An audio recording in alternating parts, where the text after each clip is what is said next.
All right, we're back. Another WFNY podcast.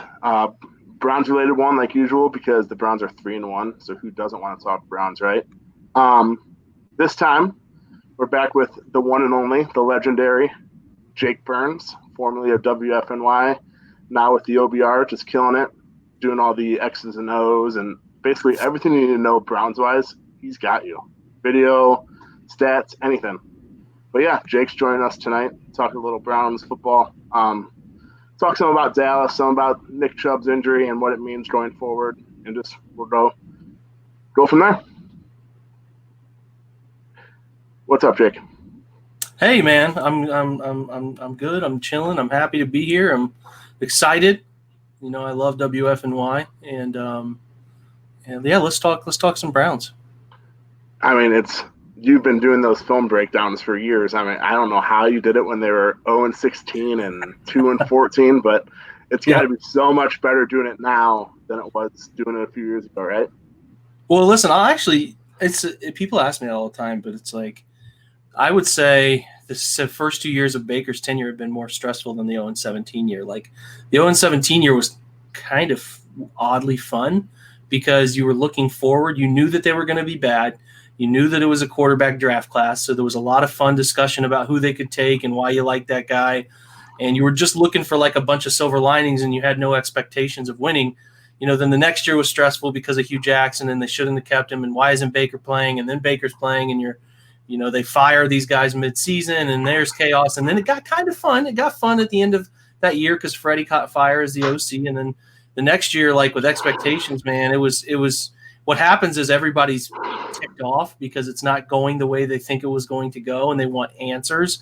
And when my answers for why it's not going the way they think it should be going is not what they want to hear, they get mad and they come at me. And it's like, you know, it's not all too fun when that happens because I don't like arguing with people. You know, I have an opinion. I do a lot of this. I study a lot of it. I have a deep football background. I'm not perfect. I don't work for the team. I don't know everything, but I have a pretty good idea, so I try my best, and I try to stay as objective as possible about it and fair about this thing. And I mean, I'm a Browns fan. I can't lie. I'd be lying if I said I didn't grow up a Browns fan. I wasn't. I'm still a Browns fan, but you got to separate that, man. And but yeah, this year's unique. It's fun. It's nice to feel like the team's run by a bunch of adults who are paying attention to closer and more minute details than you are, right? Like I shouldn't feel like I'm catching things that they aren't.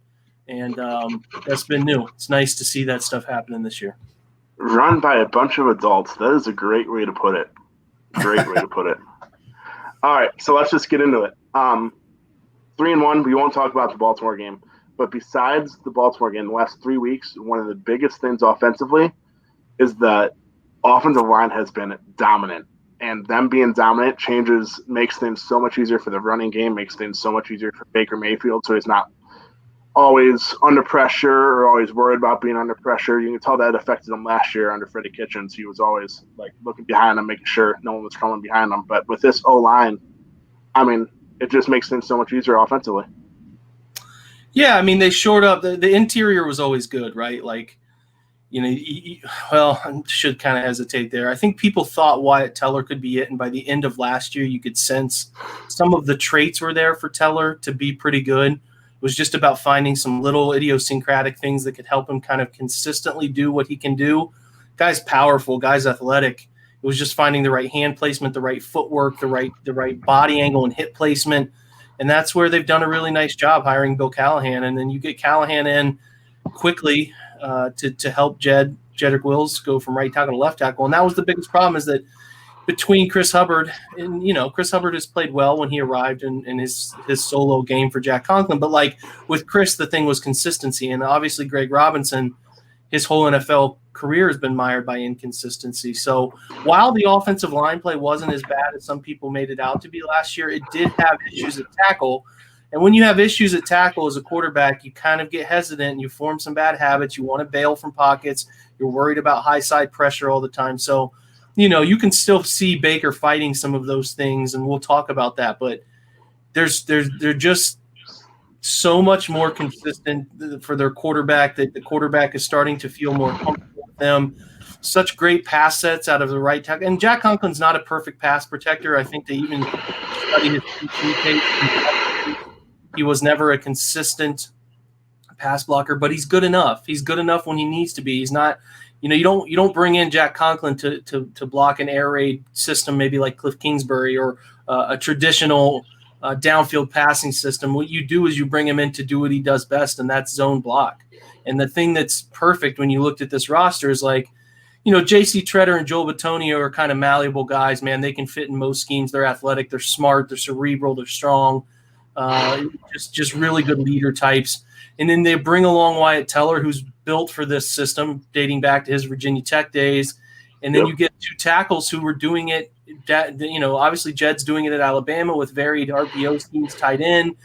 And then you get, Jack Conklin, who's one of Pro Football Focus's higher graded zone blocking tackles. And it's just 5 guys who are made to gel. So it's like you look at the 2014 team and how great that offensive line was with Alex Mack and Greco and Joe Thomas and Mitchell Schwartz. And you're like, these guys are every bit as good, man. Like, they got to look at a way to keep them all here as long as they can. The good part is the tackles are secured for the next 3 or 4 years. You're going to look at Joel Bitonio's contract being up in a couple of years, and he's going to be approaching 30. But there's still, I think, if Joel sees that they're winning, there's no reason to think he won't want to be here. They drafted a really good young center behind J.C. Treader if they can't keep him around, guy who's also fit for the system. And then I think, and I've talked to the OBR guys about this and some folks on Twitter, it's time to start talking about an extension for Wyatt Teller and keeping him around. Yes. I know it's only been 4 games, but the guy can put together 4 games like we're seeing here. That means something. If you can play the best graded football across the NFL, even if you play average the rest of the way, of course, of 12 games, that's still good enough to warrant being a part of a starting lineup. So that guy should be somebody that they're talking to his agent about, hey, man, we'd love to keep him around for a while. Let's start talking, dollars and cents. So fantastic team in terms of zone blocking. They've done great in terms of pass blocking, pass sets, and being able to handle 5 to 6 man pressures individually. And then they're also doing really, really well with gap schemes. People don't talk enough about gap schemes, power counter, those sort of run schemes that you saw them pop against Washington. They ran everything in the book against Dallas, but they're able to adjust on the fly. So some of the best teams I've ever been around in my days playing football on much lower levels, much more meaningless stuff. But the offensive linemen were smart guys that can adjust on the fly, guys that understand schemes, guys that they're not the prototypical, silly, empty-minded label that sometimes offensive linemen get. And I think that's just some of the best ones out there, man, are the sharpest guys on the football team. So I think the Browns have a good mixture of that going on right now. For sure. And on that topic, Bitonio and Treader, the Browns knew what they had with them from last year and so on. Wyatt Teller's and Jack Conklin, that's why they gave him so much money to come here. But Teller and Wills's development this year, is that more on the offensive system? Is that Bill Callahan coming in and being one of the best offensive line coaches in the NFL and helping them develop, or is that like a combination? It'd be a yes answer, right? It would be a combination. It's getting guys who do a certain thing well, that's moving and creating angles with their body while blocking. And that's what you have in Jed and Wyatt. Those are 2 guys who tested well. Like if you go back and look at their combines, they tested well for their size. They're not plotting slow players. They're very athletic guys for their size. And the scheme is fit for all 5 guys. And the scheme is fit, I think, pretty well for Chris Hubbard. And I think it fits really well with how Nick Harris plays. So you have, Kendall Lamb, maybe not perfect, but he can be fine if you need him to be fine. And he has starting experience, which is good. So they go 8 deep on the offensive line of guys that fit what they do and have experience. So, specifically talking about Wyatt and Jed, yeah, it's Bill Callahan knows if you somebody. I think Ted Wynn posted today it's an hour and 50-minute clinic that Callahan just did yet last year or the year before. And if you care at all about offensive line play, it's not for everybody, man. It's minute and stuff you don't see on Sundays. But if you care about the small stuff, I said the word idiosyncratic earlier, the little nuances of the position, feet, how you work your feet, where you put your hands, how you shift your weight, where your aiming points are in wide zone, or where your aiming point is in your pass set.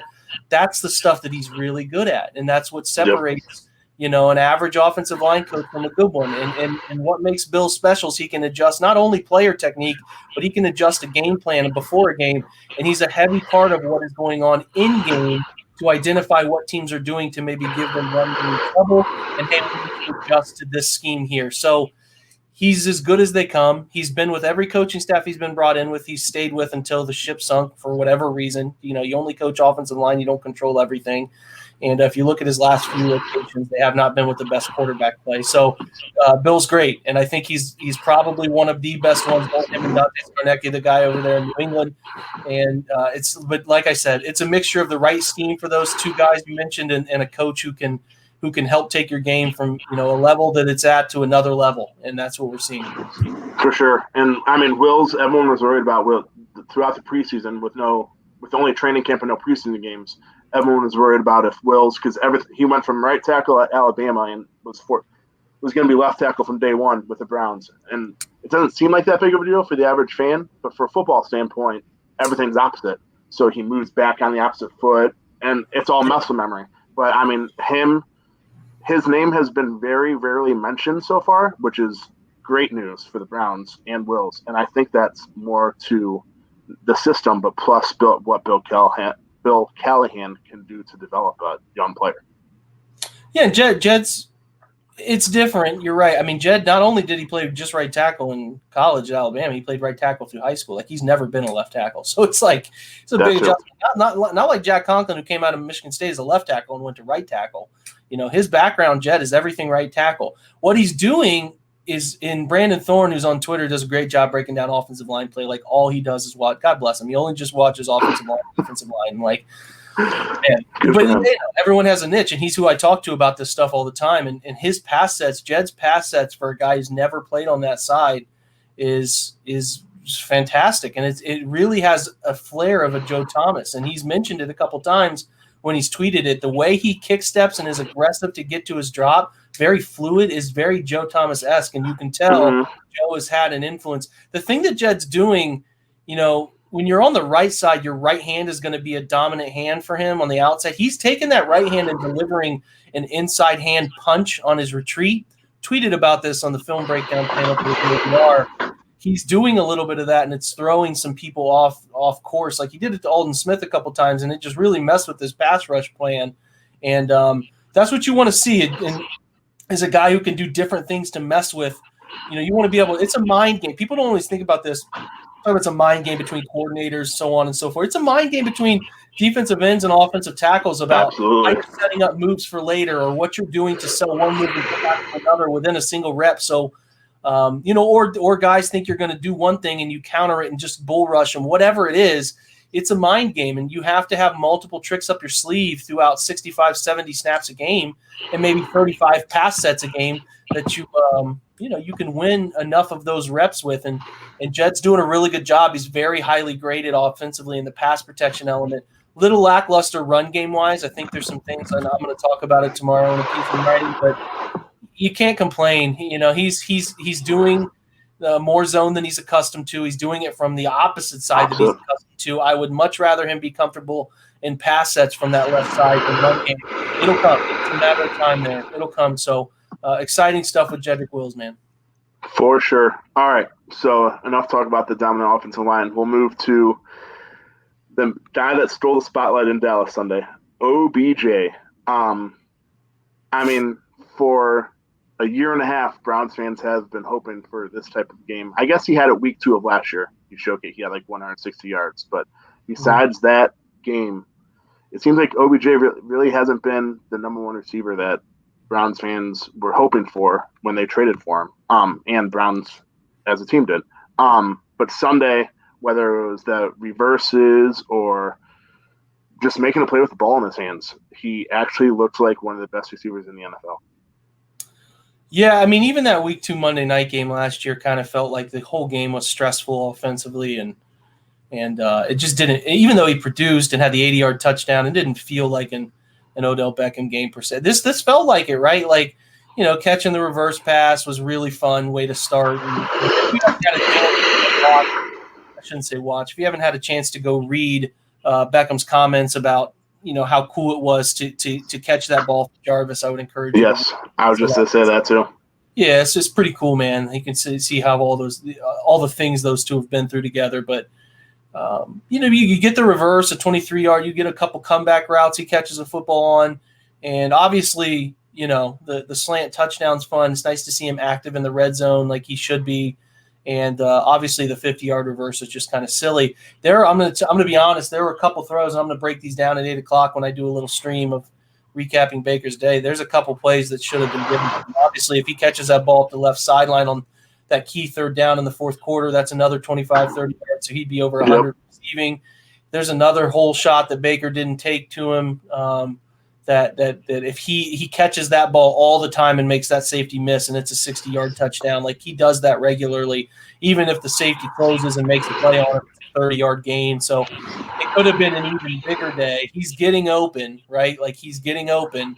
They got to keep getting him the football, though. He's moving functionally, speed-wise, looking like himself, like different. Like that guy just kind of looks different. He's moving as well as I've seen since his last year in New York there. So it's all very encouraging. They have to, and I say this all the time, man, like some guys are able to just, no matter what the situation is in a game, they can get going and be a part of it. You got to get Odell going early somehow. Get the football in his hands, make him feel like a part of the game. When you get him actively engaged in the game, not feeling frustrated about being either left out of the game plan or missed in the scheme, I think you get a different version of him. So you have to find ways, and I think the Giants always did this. You have to find ways to get him involved early, make him feel like a part of things, and you can reap those benefits as the game wears on, as we saw, obviously late into the fourth quarter. So, listen, I tweeted before the game it'd be nice for a reminder game from Odell, one of those games, and he had it, and that was really, really, really, really fun to see. So hopefully we continue to see more of that stuff going forward. For sure. And on the topic of just getting guys the ball early, it seems like that's a big part of the offense. Is a lot of guys are touching the ball, which not only allows a lot of players to get going, like you said, OBJ would, but also gets guys to buy in much easier. So I feel like, I don't know, I don't want to overthink things 4 games in, but Stefanski's doing all of the right things on offense right now. Yeah, you don't necessarily call plays for, to spread it out always. It doesn't always work out that way. It is nice. It's certainly nice. So in the first quarter, they had Hooper with the catch. You have Harrison Bryant with the catch. Jarvis was an active part of third downs, 3 catches for first downs on 3rd and 6 or more, which is just clutch stuff. You had not Kadero Hodge. You had obviously OBJ. I don't think they targeted Donovan, but they got down. And you like seeing everybody that can be on the football field be an active part of getting a football thrown their way. You can call schemes to have maybe that guy be the first or second read, or you scheme up the first 10 plays, or you look at your first quarter money plays, and some of those plays you'll say, okay, we want to put a couple on here for Hoop, we want to put a couple on here for Odell, we want to put a couple on here we know can go to Jarvis on the third down. There's some of that stuff that happens, but it doesn't always sort of perfectly work out that you've gone 6 throws to 5 different receivers. But it did feel like that, and that part is nice, right? Where they feel like they have to cover every inch of the field. That's a good burden to put on them. And I'll be honest, the Cowboys covered a lot of boot throws and play action throws Cleveland threw at them. They covered them pretty well. They defended the pass fairly well. Baker missed a couple throws that probably could have put him to 250, but based on how well Cleveland was running, I didn't think Dallas bailed on coverage very often to jump up and play the pass game. So like Stefanski, this is the biggest compliment and why I wrote the article about him, calling one of the best games I've ever seen a Cleveland play caller call, was like they couldn't stop the run, and they didn't alter things to stop the run. So, it didn't happen. Like Dallas just didn't adjust. They didn't bring more guys in the box. They didn't shift fronts toward tendency type of runs from a Cleveland formation. And it's like, if it's not broke, man, don't try to overthink it. And that's what people keep saying to me is like, the question keeps coming up, and I knew it would come up about Baker being a game manager. And it's like, they're not just going to throw to throw. They're not just going to throw for the sake of throwing. If teams can't stop them, so you can say, well, this quarterback, whatever. I'll tell you right now, man, like if Andy Reid could run the football 50 times a game for 400 yards, he's just going to do it. Like there's Yep. no point in not doing it. So you have to do something until they take it away. Now, they play 2 defenses in the next 2 weeks that will probably do everything in their power to take those runs away. So now they have to figure out what can they do, with Baker in their aerial, I guess, game plan to have answers for if that does come to fruition. So 2 defenses that will really challenge them. Not that they haven't been challenged, because I think Washington is a pretty good defense, and I certainly think Dallas' run defense coming into this game was very good.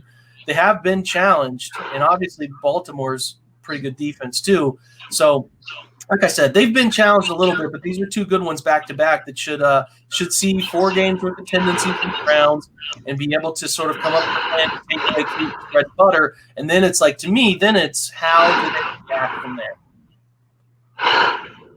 For sure. And I actually had this farther down the list, but you started talking about it there. Baker's short throws. It seems like he's throwing the ball between like -3 and 10 yards to the bubble screen to a first down a lot. I don't know if that's part of the scheme or if that's what's being given to him or if he's just doing that to get the ball in his receiver's hands to let them make the plays. How will that change without Nick Chubb? Do you think defenses will start keying in on that? Do you think they'll allow him to do that more and let the running backs sort of do whatever the running backs do because there's no Nick Chubb in the backfield? Well, it's a good question. I mean, I'm not entirely sure. Indy will give us a good answer on that. I think teams know Kareem's still very good, and he can do almost everything Nick can do, and he's efficient. It's just a matter of where his groin is. And D'Ernest is fine. He can handle this scheme. And Dontrell Hilliard obviously had 5 or 6 carries. He can handle the scheme too. They're not Nick Chubb by any stretch, but currently the Browns are, if they're under center, they're not going to throw many 3-5 step drops under center. They're going to either run the football in some form or fashion, they're going to boot, or they're going to straight drop play action. So you kind of eliminate those things. Like they've tried a couple under center schemes where they're throwing and they didn't handle it well. So if they're in the gun, they don't run from the gun very much right now. If they're in the gun, they're pretty much throwing it.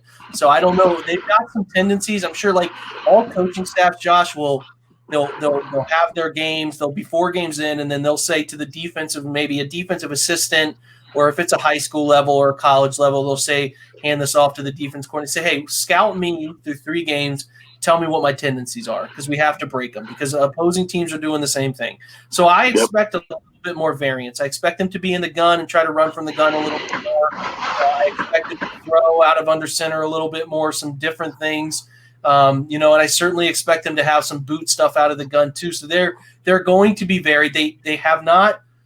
I don't think Sunday they threw a single screen pass. They have not done much to any screen game this year to start the year. So that's a whole other level of offensive functionality Stefanski has not tapped into. I know they've maybe thrown 1 wide receiver or halfback screen. They've only thrown 1 tight end screen. They opened the game against Washington with 1 to Hooper that kind of got caught up, and they threw it late and ended up getting a pretty decent gain out of it. But those are like the only 2 I can think of off the top of my head. So that's, like I said, a whole other element. There's a lot of eye manipulation, misdirection things that they can still do on top of their bread and butter.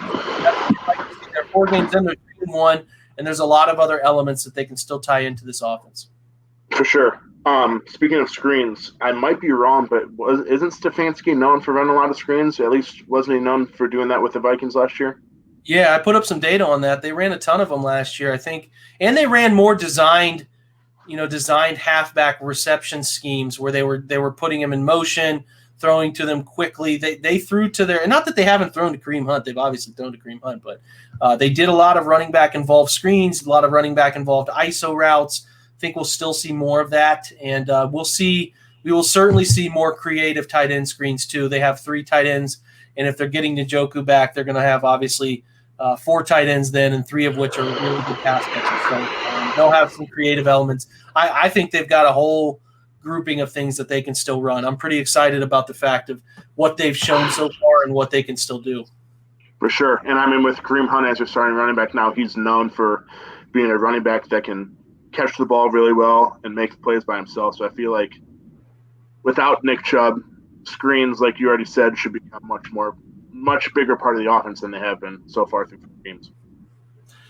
Yeah, Nick can do it too. I mean, he's done it. We've seen him. We've seen him in his rookie year catch a couple in 2018, catch a couple for big gains. He's more than capable. I do think Kareem gives you a little bit more under center and gun flexibility with that stuff, but yeah, I think it's an element that they'll try to add in, and I'm sure the guys in Indianapolis right now are talking about exactly that eventually they're going to start throwing some screens at us here, so we need to be prepared for it. And that's the thing too, is this is kind of a different tangent, but I did want to get it out there, which is like trick plays and stuff.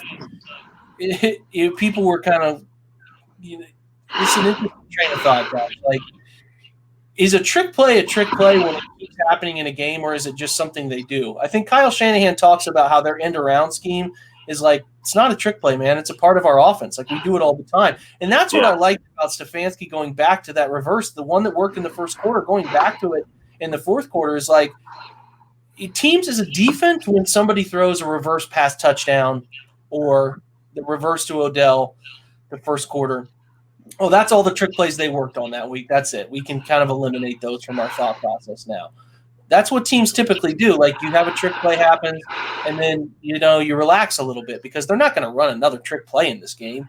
Well, they can at any time, and that's what Stefanski's doing in last week's game is like, hey, man, we're going to throw these at you at any moment, and they're a part of who we are. They're a part of our identity is doing these wrinkles. Is like, and that's why I didn't mind the fake punt week one.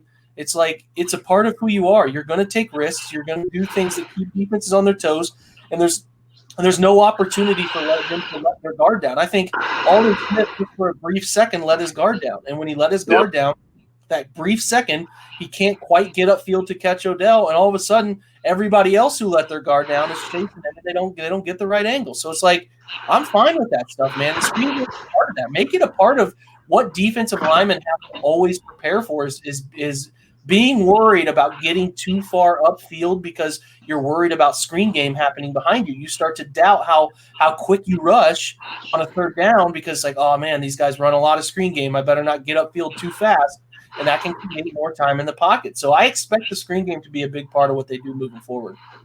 For sure. And going back to that Odell reverse for the touchdown to basically clinch the game, I know Stefanski mentioned that they ran the play earlier in the game and he liked the look.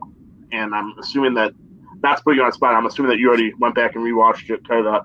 Was it the same exact play, or is it just identical direction? Yep, it's identical. Okay. Literally the same play. Yeah, there's you work on it during the week, and he had said the original one that was the reverse pass touchdown. He said he was looking for an opportunity to call it, and he wasn't going to get through the first quarter without calling it because he just loved it. And same with the reverse, man. You're not going to practice a reverse in 14 different variations. You got one way you like to run it, and it was the identical thing. They'll add variants to how they run it over time, schemes and different things. Sure. But they decided to, and I like it, man. Like, it's something that worked for you for 23 yards. They're only running it to just get one first down. That's all they really needed was one first down to close that thing out at that point in the game. So, luckily it goes for 50 yards.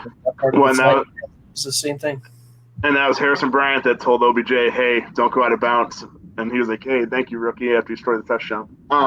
That's right. Speaking of running the ball, the running backs dominated or have dominated through 4 games. I mean, against Dallas, Nick Chubb only had 6 carries for 43 yards before he went out, and the Browns still put up 307 rushing yards. Obviously, OBJ's 73 yards helps that out a little bit. But is it the system? Is it the offensive line's dominance? Like, why is the running game so good? I guess it could be both. I'm sure that will be your answer. But how is the running game so dominant? I mean, it's 5 guys who it's not just the scheme. A lot of people have tried running this scheme. It's the personnel to fit it, right?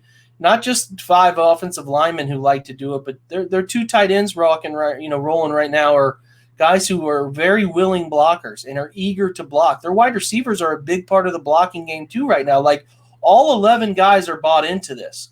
And when all 11 guys are bought into it and all 11 are good at what the system is asking them to do, that's where good offense happens, man. Skilled guys bought into it and the scheme fits. That's where the NFL, you can get dangerous, is when that all comes together. And that's the situation right now. And you have backup running backs who are kind of weaving into it too. Dearness is a fit for what they like to do back there. For Hilliard when he needs to play a little bit too. And I can see Kareem Hunt's comfort growing as well. So listen, man, it's nothing other than good coaching, the right scheme, the right players for the right scheme, and players playing their ass off. That's just the mixture. Yeah, I mean, if you would have told me that Dearness Johnson and OBJ would be the leading rushers and Baker Mayfield would throw for 165 yards, there is not a chance the Browns would put up 49 points. But, hey, that's happening against the Cowboys, and they look good doing it. So you talked about this. It's like you know my list coming up. Harrison Bryant, he has 7 catches on the season, and obviously he was thrown into the fire a little bit with Njoku's injury. But he has played really well, and I know right when the Browns drafted him in the 4th round, everyone's like, oh, wow, that is a great pick in the 4th round. And through 4 games, he has proven to be just that.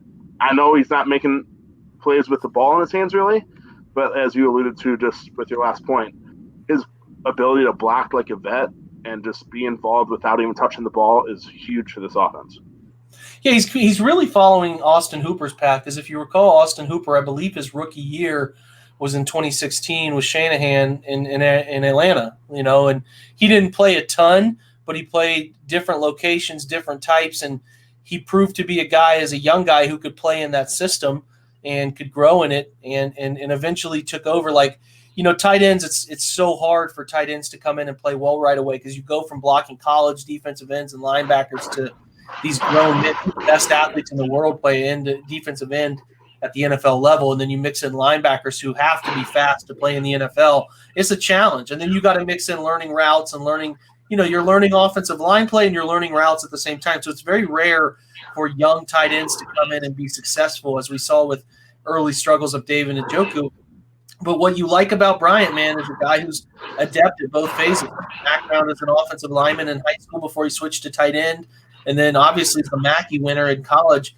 He's not a physical specimen. He's not all too long. He doesn't have a crazy catch radius. He doesn't have long arms to block, but what he does is uses sound technique, and he's willing and hungry to block and to win at the point of attack. People love that George Kittle gets fired up when he buries somebody. It's the same nature that Bryant has when he seals an edge, or when he seals an alley, or when he climbs to a linebacker. Like, he's the same dude who gets fired up on those plays, and he plays with passion, and he's a good enough pass catcher. He's very sure-handed, and he's, like I said, he's not going to be a crazy go over top of you guy like David Njoku is, but he's good enough at doing what you want your tight end to do. And to me, he's a very similar player, and I really love that he's getting paired up with Austin Hooper, because the skill sets are very similar, and both guys, like I said, are adept at blocking when they need to block and have an eagerness to do it. And I love everything I've seen from Harrison Bryant so far. His ability to quickly come in and play in a system that's requiring him to play 30 to 35 to 40 snaps a game, and not just with his hand in the dirt as a tight end, but sometimes motioning in as a fullback, sometimes being a slot, sometimes being a traditional what we call H, where they're in a wing off the side of a tight end or side of a tackle. He's doing it all, man, and he's very quickly absorbed the playbook. He's not making mistakes. So all the things that you want from a young tight end plus some. For sure. Speaking of Harrison Bryant and Njoku, with Njoku coming back, do you think they'll play 2 tight ends more often? Do you think Bryant will get less snaps? Do you think Njoku's he lost a spot? I mean, right when the Browns drafted Harrison Bryant, everyone was like, well, Njoku's gone. But with Harrison Bryant playing the way he is, what does that mean for Njoku and I guess the 3 tight ends as a whole? Yeah, they certainly like having all 3 guys that can play, and they like Stephen Carlson too as their 4th guy. Like, they will play them all. They'll find positions to get Njoku on the field. Like, if you remember week 1, he obviously was in the slot when he went up over Tavon Young to catch that high point ball. He can do some crazy things, and he's almost like an offensive weapon. He can play tight end things. He can play traditional tight end things, but he can do different things, and he's a mismatch nightmare. Like, he can line up as an X, he can line up in the slot, he can line up in H, he can line up at Y, he can do a bunch of different things, and he'll be a nice tool for them to sort of have Stefanski get in certain formations where it's 13 personnel on the field. He knows he's going to get linebackers. He knows that if he gets Njoku lined up in a certain formation against this linebacker, he knows he's going to have a great advantage right there. So that's what I think you'll see, is him being used all over the field. I still think Bryant will get a ton of snaps. He'll do a bunch of different things that they like him to do as a sort of second tight end fullback hybrid deal. and it's a good situation. All fine snaps. You have to bury one tight end to bring in the other. Like this is what we call an advantage, folks. Like this is roster depth. This is a good thing. It's going to be worked out in Cleveland's favor. So be excited about that. Don't be trying to move on from a player. For sure. All right. So I know the offenses look good. Defenses looked but we cannot end this thing without talking about Myles Garrett and a little bit of Denzel Ward, because I know the defenses looked very poor at times, even though they're getting a lot of turnovers and kind of playing like a bend but don't break, giving up a lot of yards, forcing turnovers. I mean, not too many points. They're letting the offense do what they do. But Myles Garrett, he is earning that contract extension 4 games in. Yeah, you can tell he's hungry to fight for a shot at a Defensive Player of the Year award. He said he was going to come back this year, very eager to prove his worth and get his name right and all of that stuff, and it's proven. I mean, he makes game-changing plays. You know, he doesn't change every snap, but he makes enough game-changing plays. He's had 6 pressures that have led directly to turnovers, which I believe, if I saw the stat correctly, was as many as the leaders had last year for the year. So, holy cow. Yeah, he's made. I think I read that way, but he's making a ton of plays that are leading to pressure, turnovers, bad choices from quarterbacks. So he's playing great football. He's added to his repertoire of moves. He's obviously bending the corner with ease. And what you love too is that they're able to take him and line him up anywhere along the defensive front, and he's able to produce from any spot. So if you're playing Tyron Smith, and let's put Myles opposite of Tyron. Let's put him over the right tackle and let him feast on that side this week. If you're playing Mitchell Schwartz, Kansas City, maybe you want to put him over the left tackle this week because then he can feast on that guy. He's versatile. He's a freak of nature physically. He's using different moves and techniques to win now.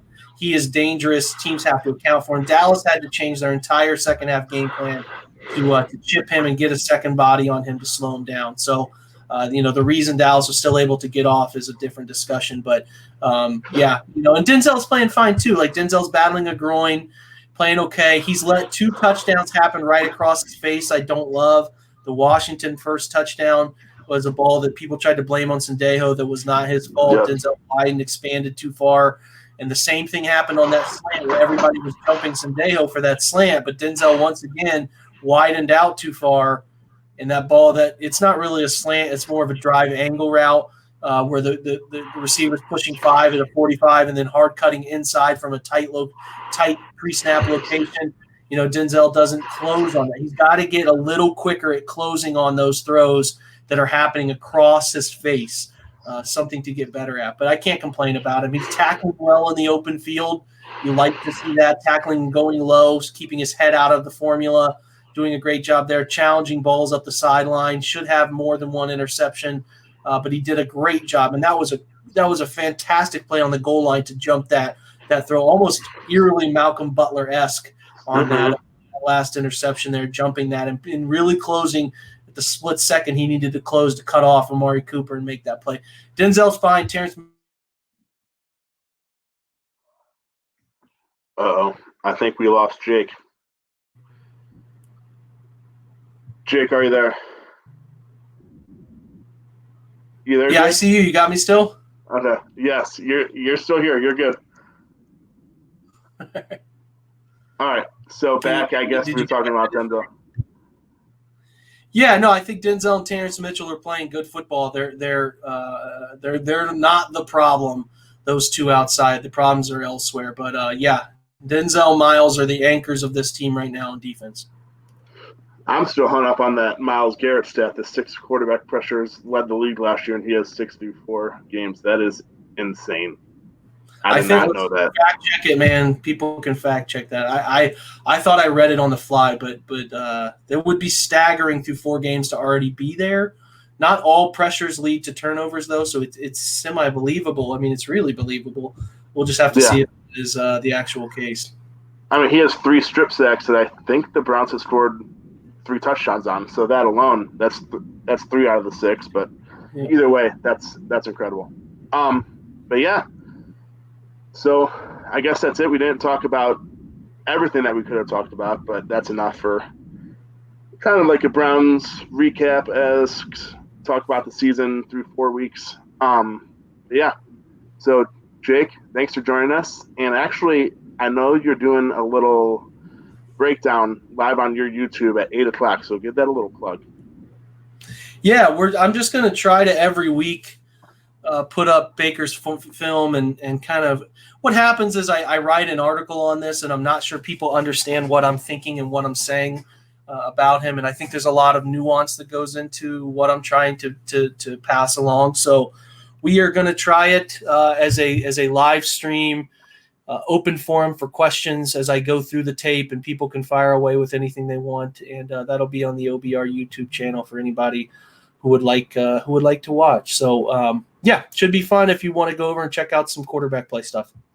Yeah, so if you're watching this live in just over an hour, head over to the OBR YouTube page. And I mean, I don't know how Jake does it. I know he has plenty of experience, but I've learned so much just reading your tweets, watching videos.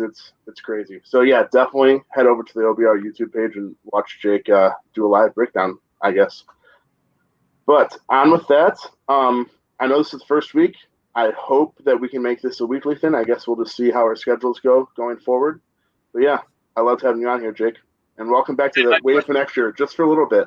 Even though it was only for 40 minutes, but welcome back a little. Hey, man, you know I'm always game. You let me know, bro. I appreciate you guys having me. All right. Thanks, Jake. Thanks, guys.